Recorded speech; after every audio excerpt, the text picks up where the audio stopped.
यह बात उस समय की है जब मेरी गर्मियों की छुट्टियां चल रही थी।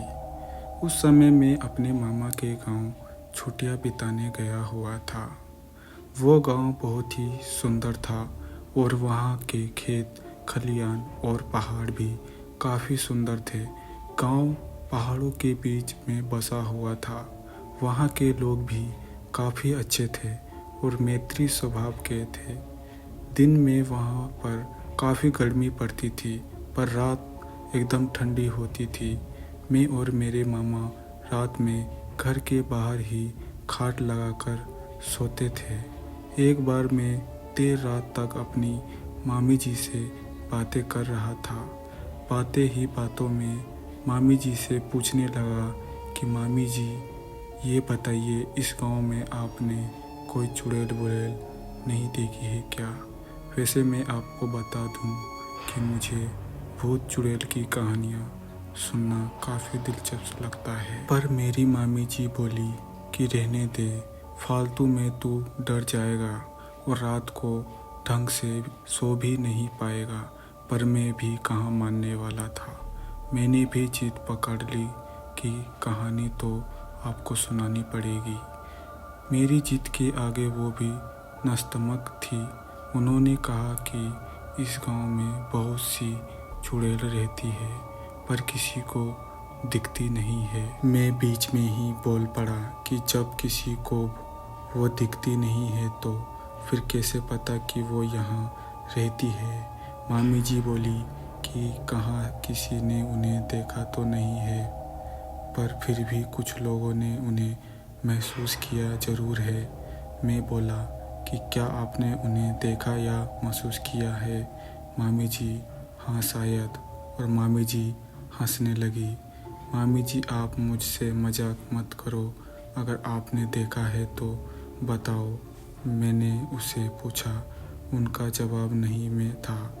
मुझे उनसे कहानी सुननी थी, पर उन्होंने मुझे कोई कहानी नहीं सुनाई। मैं बाहर जाकर अपनी खाट पर लेट गया। मामा पहले से ही सो चुके थे। मैं भी सोने की कोशिश कर रहा था, पर ना जाने क्यों मुझे नींद ही नहीं आ रही थी। मैं बस उन्हीं सब चीज़ों के बारे में सोच रहा था कि ना जाने कब मुझे नींद आ गई। मुझे सही से तो नहीं पता, पर शायद आधी रात को मेरी नींद अचानक से किसी के पैरों की आवाज़ से खुली। उस समय मेरी मामी जी तो सो ही रही थे। मैं अचारे में था कि इतनी रात को कौन हो सकता है, पर मेरी इतनी हिम्मत नहीं हो रही थी कि मैं खाट से उठकर पीछे देखूं कि कौन चल रहा है। उस समय मैं थोड़ा डरा हुआ भी था, क्योंकि उस रात में मामी जी से भूत चुड़ैल की बातें कर रहा था। मैंने सोचा कि चुपचाप होकर देखता हूँ कि कौन है। धीरे धीरे वो आवाज़ बढ़ती जा रही थी। वो जो कोई भी था धीरे धीरे मेरे पास आ रहा था। मैंने देखा कि एक बूढ़ी सी महिला थी जिसने काले रंग की साड़ी पहन रखी थी और वो झुककर चल रही थी। वो मुझसे अब थोड़ा आगे निकल गई और एक जगह जाकर रुक गई। मैं अब भी उसे ही देख रहा था। वो सोच रहा था कि ये क्यों रुक गई है, कि तभी वह पीछे मुड़ी। जहाँ वो रुकी थी वहाँ बल्ब की हल्की सी रोशनी पड़ रही थी। मैंने उसका चेहरा देखा और सच कहूँ तो मैं उसका चेहरा देखकर डर गया। उसकी नाक लंबी थी और उसके चेहरे पर अजीब सी डरावनी हंसी थी। उसकी आंखें ऐसी लग रही थी जैसे वो मुझको ही देख रही है। मैंने अपने आंखों बंद कर ली और चुपचाप ऐसे दिखाने लगा कि जैसे मुझे कुछ भी नहीं पता हो। थोड़ी देर बाद मेरे कानों में एक आवाज़ आई, हा हा हा।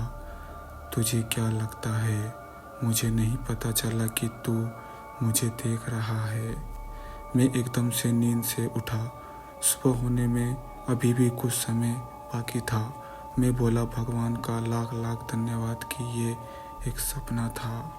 दोपहर के समय गांव के ही एक घर में लोगों का जमावड़ा भीड़ लगा था। सब लोग चिल्ला रहे थे कि इस पर चुड़ैल आई है। मैं भी उनकी ही भीड़ में खड़ा था। सामने एक महिला पागलों की तरह हरकतें कर रही थी। सब लोग बोल रहे थे कि इस पे चुड़ैल का साया है।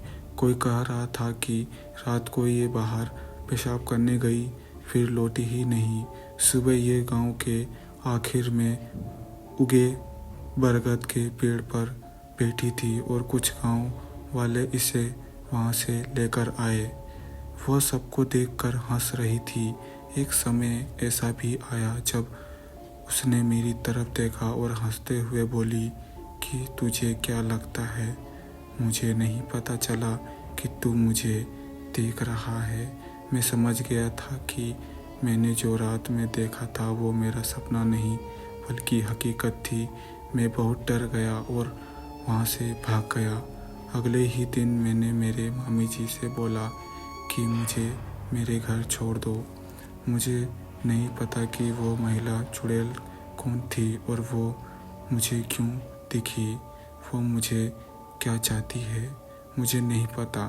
उस गांव की महिला के साथ उसने क्या किया, पर अब भी मैं उस रात के बारे में सोचकर डरता रहता हूँ।